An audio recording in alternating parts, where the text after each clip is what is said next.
bây giờ chỉ biết là bao mình ở dương nên người tôi làm bạn là mẹ sọc sưu này bảo bây giờ dương cứ chết thà sưu chia sẻ bài với được cứ cái ca thôi ta đen cái nắp bò đi phụ bái mà thay bay đó cho anh dụ hạ họ dần năng của mình đó cái viêm bò là đen vì đôi dương đấy cái ta đen cầu răng lúc mốc cái ta đen bò đi phụ à ha cái ta đen thôi ca thôi nghe ta đen ban pre à ra hoan lúc mơ khơi chiều về nó lúc bình thường đang chiều về người ta đen từ lừa cài về cha để thôi ở ban trem traoสำหรับโลกเนี่ยได้เมียนตรับสมบัติชราคือโลกเมียนปัญญาชราเนี่ยเมียนสมบัติมัธยมเมียนปัญญามัธยมเนี่ยได้เมียนสมบัติตอนซ้อยคืออัดเมียนปัญญาจะให้บอกเรากำลังกายเรปุนลีแสงโดยขอกเนียนยังโดยขอกเนียนตรองเมียนปัญญาพอแต่เมียนปัญญาเราตรับสมบัติยศศักดิ์สิได้สอบไอ้บ้านต่างอ้อนหนึ่งการนารง่วงครอหายตรับสมบัติสมบัยมหาอาหารเชื่อมชีวิตกับบ้านโดยกำเราได้นี่พอพ้นรู้สมได้จ้ะบ้านเอาไว้ตั้งอ้อเต็มพรำยางได้มนุษย์พัฒนาจังบ้านนี้ตราปรากำลังกายฟื้นตั้งอ้อพระพุทธศาสนาเชื่อศาสนาได้เชื่อกรรมหนึ่งพอระบบกรรมคือการเงี้ยยังเถอหยุดบานพอลเมาเช่นปีกรรมได้ยังเถอนั้นปนลุสมแดงพระและกาบบันสรันอันเมียนไปยาวเจลุสมแดงพระอนาตเบนิกะใส่ไทยได้สร้างวัดเจตปนถวายโลกนั้นกรมสาวไทยนั่นลูกไปเจียบพระบ้านน่ะสิได้บันสรันอัดบ้านไปยาวแต่ไปยังบันสรันบ้านไปทู่ยังเรากำลังยังแต่ว่าอัดบ้านจะตระปรากำลังกายเวียจ่าจัดระบอกลูนนทเบอร์นี่เชื่อสิไอ้เป็ดได้เป็นสมาสัมพุทธลูกสมได้วิชีวิตระบอกมนุษย์ต่างอ่อนเราเลือสากลโลกเนี่ยตระกาตีปึงบัดหกบุญยางสำหรับชีวิตตีมวยคือสมปวดคออ่าวตีปีคือมโหมอาหารตีใบคือกีหทานเจสบายตีบ้วนคือนำเชียบาโรนี่พระพุทธสมเด็จในวัฏทบุญยางจำใบตำรากาสำหรับมโนเมนสำหรับตะขมายยังแต่อ้อยแต่มโนยังก็เล่นมือเท้าเชื่อเปียชีวิตในระบบบุญยางนี่เชียทั่วได้พระพุทธลูกสมเด็จเป็นยอดพระคือเวสกอลทั่วพระพุทธลูกสมเด็จคือสกอลมโนทั้งหมด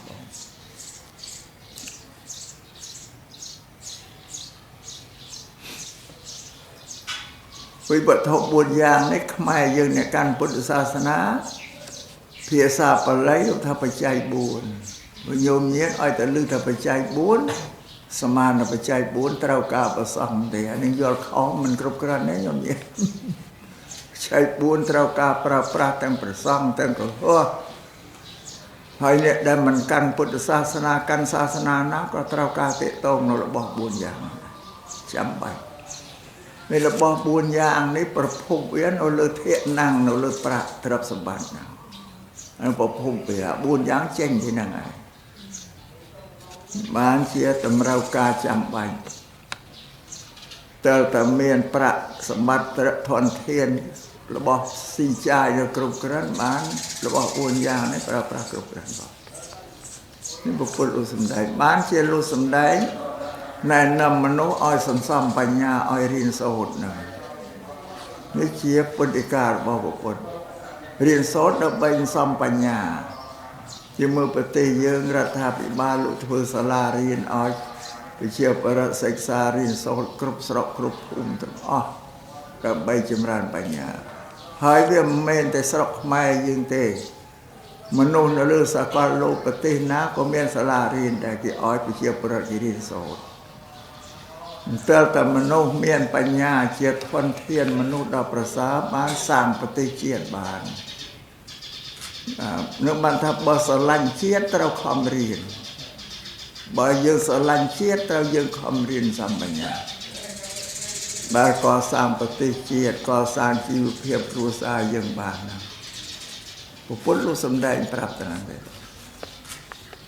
អាស្រ័យនេះហើយយើងទាំងអស់គ្នាត្រូវខំសិក្សារៀនសូត្រដើម្បីសន្សំបញ្ញាឲ្យកើតមានសម្រាប់ជីវិតរបស់ពួកយើងពុទ្ធលោកស្នេហ៍តែពន្លឺ4មួយពន្លឺភ្លើងមួយពន្លឺព្រះអាទិត្យពន្លឺព្រះច័ន្ទភ្លឺដែរតែមិនស្មើនឹងពន្លឺបញ្ញាទេពន្លឺបញ្ញាគឺយើងឆ្លោះយើងទ្រោលមើលទៅឃើញសេចក្តីសុខសេចក្តីទុក្ខសុខទាបអីទាំងអស់ដោយសារបញ្ញាពន្លឺភ្លើងពន្លឺព្រះអាទិត្យព្រះច័ន្ទគឺឲ្យភ្នែកយើងឃើញរូបទេតែពន្លឺបញ្ញាយើងមិនបើកភ្នែកយើងមើលឃើញគិតត្រេះរីរហេតុផលសុខទុក្ខអត់ចំណេញហ្នឹងបានអ្នកប្រាជ្ញលោកសរសើរថាបញ្ញានឹងដូចជាប្រសើរដូចជាប្រច័ណ្ឌលើមេឃដែលប្រសើរជាងផ្កាយទាំងឡាយហ្នឹងសំបីតែសិលក្តីសិរីក្តីធ្វើរបស់សប្បុរសក្តីរមែងទៅតាមបុគ្គលដែលមានបញ្ញាបុគ្គលអត់បញ្ញាសិលក៏មិនមានសិរីក៏មិនមានធ្វើរបស់សប្បុរសក៏អត់មានព្រោះអ្នកមានបញ្ញាគឺយល់ថាសិលហ្នឹងគេរក្សាឲ្យដើម្បីនឹងធ្វើឲ្យគេរូបរាងកាយគេសន្តិភាពធ្វើឲ្យមនុស្សនោះសន្តិភាពហើយសិលហ្នឹងជាកម្មវិធីដែលគោរពសិទ្ធិមនុស្សបើយើងមានសិលប៉ះពាល់ជីវិតជុំវិញខ្លួនសេចក្តីសួស្តីនៃជីវិតនោះគឺទ្រព្យសម្បត្តិធ្វើឲ្យជីវិតយើងមានសេរីសួស្តីរស់នៅដោយ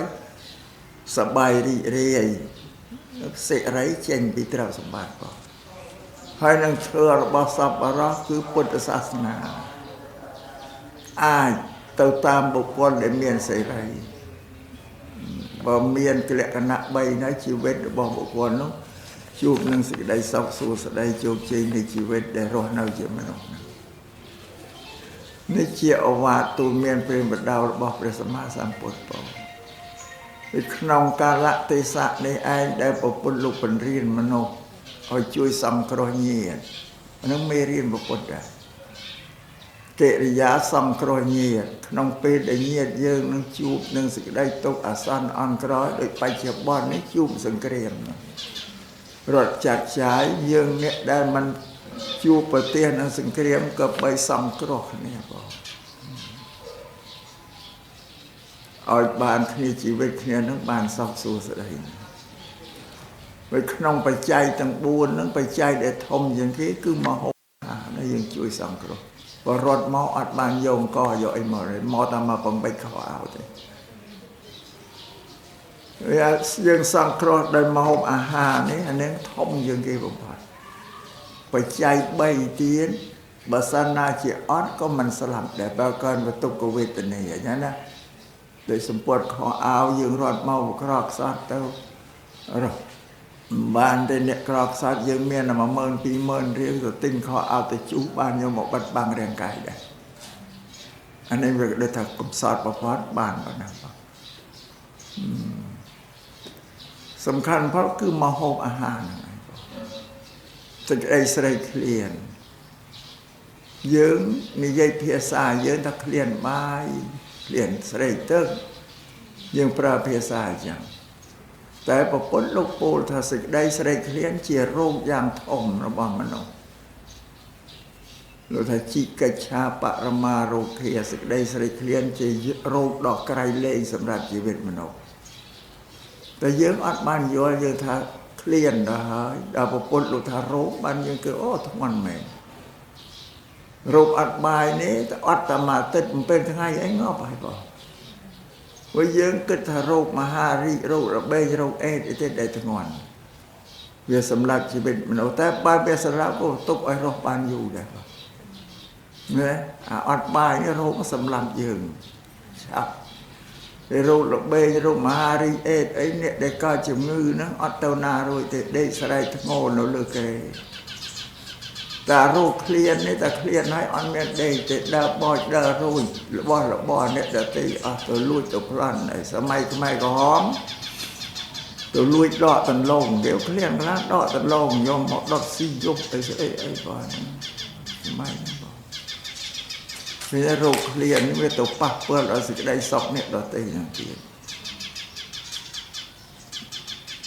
អានេះវាធ្ងន់ជាងគេបំផុតបងយើងបរិភោគអាហារមួយថ្ងៃ3 ដងព្រឹកថ្ងៃត្រង់ល្ងាចណាទៅដល់ស្រស់ស្រោមម្ដងពោះឃ្លានស្រស់ស្រោមទៅបាត់អាឃ្លានណាបានមកប្រហែលម៉ោងមកដល់10ឃ្លានទៀតវាអស់ជាតិលេបម្ដងទៀតលេបម៉ោងមកដល់ថ្ងៃម៉ោង5ល្ងាចអស់ឃ្លានទៀតមួយថ្ងៃឃ្លានមិនដល់មកហូបអាហារពុទ្ធក្រិនដែលជាថ្នាំសម្រាប់បង្ក្រាបរោគឃ្លានឲ្យវាស្ងប់ទៅតែអត់ជាទេបងលេបរាល់ថ្ងៃយ៉ាងចឹងមួយថ្ងៃ3 ដងនេះមួយឆ្នាំ365ថ្ងៃយើងគុណនឹង3យើងឃើញប្រមាណមួយឆ្នាំវល់ណាស់ចុះបើអាយុ70-80ឆ្នាំយើងចែកជាថ្ងៃទៅប្រមាណ10000ឆ្នាំប្រមាណ10000ថ្ងៃបំបែកទៅជាថ្ងៃតែយើងលំពាល់ក្នុងអាជីវិតរោគឃ្លានយើងហ្នឹងទៅវល់ណាស់ហ្នឹងឯងបងម្នាក់ពេលដល់យើងបរិភោគអារោគឃ្លានបំបត្តិរោគឃ្លានទៅវារួចពីស្លាប់ក៏ប៉ុន្តែមានរោគឯដល់ទីវាចូលមកសម្លាប់យើងទៅដដែលខ្ញុំមិនស្លាប់នៅអាឃ្លានហ្នឹងណាបើយើងអត់បាយអាឃ្លាននោះសម្លាប់យើងតែបើយើងបានបាយបរិភោគគ្រប់គ្រាន់មានរោគរបេងរោគអីណាមកកើតមកសម្លាប់យើងទៅដដែលទៀតជាពីសេចក្តីស្លាប់មិនរួចនេះពុទ្ធលោកបញ្យល់យើងចឹង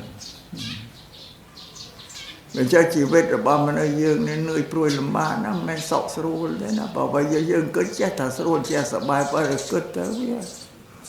កិច្ចការធ្វើតែដដែលយើងគិតមក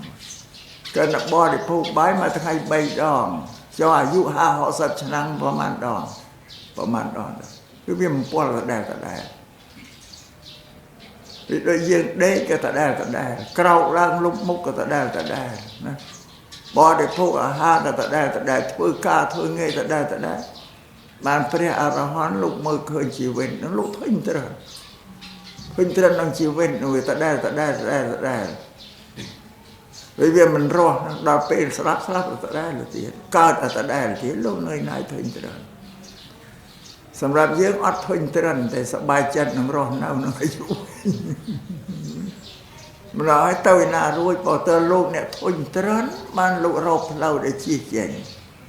ដូចយើងខ្ពើមលំក់ខ្ពើមរងយើងអត់ដើរទៅចិត្តតែយើងដើរកិច្ចឲ្យឆ្ងាយព្រះអរហន្តលោកខ្ពើមក្នុងការកើតចាស់ជីស្លាប់ណាបានលោករកផ្លូវដើម្បីចេញឲ្យផុតនោះដល់ទៅអ្នកធុញទ្រាន់អ្នកនឿយណាយអ្នកមិនចូលចិត្តនឹងការរស់នៅហ្នឹងបានចេញផុតបើយើងអត់ចេញផុតទេណាបងនៅតែជាប់ហ្នឹងឯងวันนี้សេចក្តីទុក្ខរបស់មនុស្សពុទ្ធលោកបញ្រៀនឲ្យយើងជួយសង្គ្រោះដល់ញាតិមិត្តរបស់យើងដែលជួបនៅសេចក្តីអន្តរាយអានឹងមេរៀនទី1មេរៀនទី2ឲ្យយើងទទួលបដិសន្ធារៈក៏អតិថិពលីទី2ទទួលរយៈសម្រាប់មនុស្សញាតិមិត្តសម្លាញ់ដែលមកកាន់ផ្ទះយើងត្រូវទទួលរយៈដោយបាយដោយម្ហូបអាហារអីហ្នឹង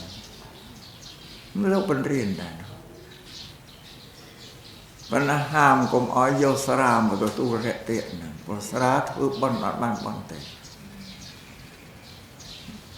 ខុសពីនោះលោកឲ្យទទួលរយៈទាំងអស់ទី3ពុពពេតពលីលោកឲ្យយើងមនុស្សរស់ទាំងអស់នេះធ្វើបុណ្យទាគណានុប្រទានដើម្បីសង្គ្រោះដល់ញាតិរបស់យើងដែលលះលោទៅកាន់លោកកមុខកន្លងយូរហើយហ្នឹងពលរាប់ពាន់តំណរបស់ញាតិហ្នឹងបានញោមញាតិឆានយល់ច្រឡំឧទ្ទិសកុសលដល់ទៅញោមញាតិអ្នកស្លាប់ហើយជូនដល់ញាតិ7សន្តានអាហ្នឹងអត់ត្រូវទេសូមឲ្យកែចេញវិញ្ញាណយើងមិនមាន7សន្តាននឹងប្រមាណលានតំណមកហើយទេបងនេះផ្សាយកសោតសំផ្សាយកសោជូនដល់ញាតិសពគ្រប់សន្តានក្នុងសង្សារវដ្ត អញ្ចឹងអ្នកដែលស្លាប់ទទួលបានទាំងអស់ដល់យើងថាតែ7យើងបងលេខកំណត់ទី8ទី9អត់ទាំងអស់បើយើងកំណត់នេះបើឲ្យទិសខុសឲ្យជូននៅ7ណាមនឹងញាត7 8សណាមនឹងឈោយំស្រក់ទឹកភ្នែកប្រមាណដងអីទេណាបើអត់បានគេណាមិនជិលលះបំចិត្តកុំកំណត់ថា7សណ្ដានញាតសពគ្រប់សណ្ដានក្នុងសង្សារវដ្តអ្នកណាក៏ទទួលបានដែរព្រោះវាសាកលបាននេះសំកែរឿងនឹងមួយបើតម្រូវហ្នឹងផងរួចទី4រាជពលីលោកឲ្យយើងបងពុនថ្វាយស្ដេចបងពុនជូនរត់យើងក៏មើលប្រពន្ធលោកឆ្វេងយល់ត្រឹមត្រូវណាស់ពេលបងពុនថ្វាយស្ដេចបងពុនជូនរត់មិនមែនតែស្រុកយើងទេនៅអាមេរិកនៅអឺរ៉ុបគេបងដូចតែគ្នាណាបរដ្ឋាភិបាលកសាងរចនាសម្ព័ន្ធសាលារៀនផ្លូវថ្នល់អីទាំងអស់គឺប្រាក់ពន្ធដារប្រជាពលរដ្ឋហើយរហូតដល់មន្ត្រីរាជការក៏ទទួលបៀវត្សពីពន្ធរបស់ប្រជាពលរដ្ឋប្រាក់ខែរបស់ប្រជាពលរដ្ឋដែរមកនៅស្រុកអាមេរិកអីគេថាប្រជាពលរដ្ឋជាម្ចាស់ទឹកដីម្ចាស់អំណាចទាំងអស់មន្ត្រីរាជការជាអ្នកបម្រើការងារតម្រូវការប្រជាពលរដ្ឋទេមកនេះគេលទ្ធិប្រជាធិបតេយ្យណាពុទ្ធឲ្យយើងបងពុនថ្វាយស្ដេចបងពុនជូនរត់ប្រទេសដែលមានស្ដេចប្រទេសដែលអត់ស្ដេចគឺរត់នោះបង្រៀនយើងយកសោះគ្រប់ទាំងអស់ទី4យើងធ្វើបន់ឲ្យទិសកុសលឲ្យទេវតាអនុមោទនាបន់ផងទេវតាលោកចង់បានបន់ដែរពីយើងណាបើដល់យើងអ្នកកាន់ពុទ្ធសាសនាទៅសុំទ្រព្យសម្បត្តិពីទេវតាណាមានអីឲ្យទៅបន់ណាអត់បានមានតែយើងចែកបន់ទៅទេវតាវិញប៉ុន្តែទេវតាអាចជួយយើងបានមានមនុស្សកាចកំណាចចោលសាមានឲ្យចង់មកបៀតបៀនទ្រព្យសម្បត្តិយើងអាយុជីវិតយើងភូមិទេវតានៅតាមដើមឈើរុក្ខទេវតាតាមដើមឈើឃើញមនុស្សអាក្រក់មកប៉ងពេធាយាយីបៀតបៀនយើងលោកផ្នាយលោកបញ្ជាអត់ឲ្យដើរចំយើងទៅដើរគេចផុតពីយើងជួយយើងចឹងប៉ុន្តែទេវតាជួយយើងតែយើងជួយខ្លួនយើងមុនពុទ្ធលោកថាចឹងថាបើអ្នកឯងចង់ឲ្យទេវតាជួយអ្នកឯងសូមឲ្យអ្នកឯងជួយខ្លួនឯងមុនហ្នឹងវិញទេបងជួយខ្លួនយើងមុនមកយើងធ្វើល្អមានមេត្តាករុណាធ្វើមានសិលទេវតាដឹងថាយើងមនុស្សល្អការពារយើងអត់ឲ្យអន្តរាយទេជួយយើងទាំងយើងមិនដឹងខ្លួនមកអត់ពិបាកហៅទេវតាទេឯនេះទេពុទ្ធសាសនាលោកបញ្ជាក់យ៉ាងបងចុះបើយើងរស់ស៊ីធ្វើចោលធ្វើពេជ្ជឃាតអីទៅនេះទេវតាណាទៅជួយមនុស្សចោលមនុស្សបៀតបៀនយ៉ាងហ្នឹងណាមានទេបងវាសំខាន់បំផុតទេវតាសិល5ពីកំណើតមនុស្សយើងសមាទានសិល5មានសមភាពទេវតាថាមនុស្សទេវោពុទ្ធថាមនុស្សទៅអ្នកស្មើនឹងទេវតាថែរក្សាគ្នាមិត្តភក្តិសមភាពគឺវាស្មើគ្នាគ្មានអ្នកណាគោរពអ្នកណាទេនេះពុទ្ធសាសនាលោកសម្ដែងយ៉ាងតែបើញោមញាតអត់យល់តែសូមឲ្យទេវតាជួយបើថាមិនបាច់ទេខំតែធ្វើល្អទៅទេវតាលោកមិនថ្មិចភ្នែកទេបងលោកជួយបានតែប៉ុណ្ណឹងឯងនឹងជួយផ្ដល់ទ្រព្យផ្ដល់សម្បត្តិឲ្យញោមញាតដែលចង់បានអត់បានទេបងបានពុទ្ធលោក5អនាតបិណ្ឌិកសេដ្ឋីថាការបន់ស្រន់មិនមានប្រយោជន៍ទេសម្រាប់របស់5យ៉ាងដែលមនុស្សចង់បានថាត្រូវតែធ្វើទាំងអស់ពលលោកបញ្ជាក់ចឹងនេះសូមឲ្យញោមញាតពុទ្ធបរិស័ទទាំងអស់ជ្រាបអំពីពុទ្ធសាសនាណាព្រោះខ្មែរយើងច្រើនណាស់ដែលអត់យល់ពីពុទ្ធសាសនាណាសប្តាហ៍នេះអាត្មាទេសនាអីក្តីព្យាយាមបញ្យល់ឲ្យស្គាល់ពីពុទ្ធសាសនាឲ្យច្បាស់លាស់បងញោមញាតិគិតមើលមកខាងសាសនាព្រាហ្មណ៍គេថាចង់បានអីគេសុំពីទេវតានឹងឲ្យគេបានពេលពុទ្ធសាសនាលោកបដិសេធថាអត់បានទេតែเราធ្វើខ្លួនឯង ว่าយើងកាន់ទាំងពីរមិននឹងយកមួយណាញោមញាតិណាសាសនាព្រាហ្មណ៍ក៏យើងកាន់ទេវតាអោយបើយើងកាន់ពុទ្ធសាសនាពុទ្ធធ្វើខ្លួនឯងញោមឲ្យទាំងពីរនេះវាអត់ច្បាស់លើបើក៏ច្បាស់លើកាន់តែមួយទៅមកពិបាកឲ្យច្បាស់លើចឹងពេលទេវតាយើងមិនចោលទេយើងនៅតែរាប់អានលោកចឹងឯងបងហើយទេវតាពុទ្ធលោកអត្តសើទេព្រោះទេវតាកើតពីមនុស្សបើគ្មានមនុស្សធ្វើល្អធ្វើទានធ្វើសិលទេវតាក៏មិនមានមនុស្សជាហេតុមនុស្សធ្វើល្អជីវិតចុងក្រោយស្លាប់ក៏កើតទេវតាជាផលបងហើយពុទ្ធលោកអត់ខ្វល់ទេរឿងទេវតាឲ្យតែមនុស្សធ្វើល្អវាទៅហើយបងខំណែនាំមនុស្សបានឈ្មោះថាពុទ្ធលោកអ្នកទូលមានព្រានបដៅមនុស្សឲ្យធ្វើអំពើល្អដោយកាយវាចាចិត្តនេះលោកពុទ្ធលោកបញ្រៀនឲ្យមនុស្សធ្វើល្អទាក់ទងជីវិតមនុស្សហើយផលដែលបានទទួលជាទេវតាគឺយើងផ្ដល់សេចក្តីសុខស្ងប់ឲ្យខ្លួនយើងផ្ដល់ឲ្យសង្គមយ៉ាងនេះប្រយោជន៍បច្ចុប្បន្នដែលយើងមិនទាន់ស្លាប់ហ្នឹងណាបងអូចេះជួយសង្គ្រោះគ្នាដោយបច្ចុប្បន្នហ្នឹងទេមនុស្សអ្នកមានចិត្តល្អដែលបានបរិច្ចាគទ្រព្យសម្បត្តិជួយសង្គ្រោះដល់ញោមញាតិដែលជួបប្រទះនឹងតុងលោកតេតងសំដែងតេតងនៅសង្គមមនុស្សបើនេះជាសេចក្តីពេញក្នុងពុទ្ធសាសនាសូមអធិប្បាយប៉ុណ្ណឹងបងបញ្យល់ដល់ញោមញាតិពុទ្ធបរិស័ទដែលមានសទ្ធាជ្រះថ្លាក្នុងការបរិច្ចាគទានហ្នឹងបើក៏ឲ្យខូចពេលវេលាយូរក៏សូមបញ្ចប់តែប៉ុណ្ណឹងបងសូមជូនពរសាសាតកាដល់ញោមញាតិគ្រប់គ្នាទាំងអស់បងសូមអធិ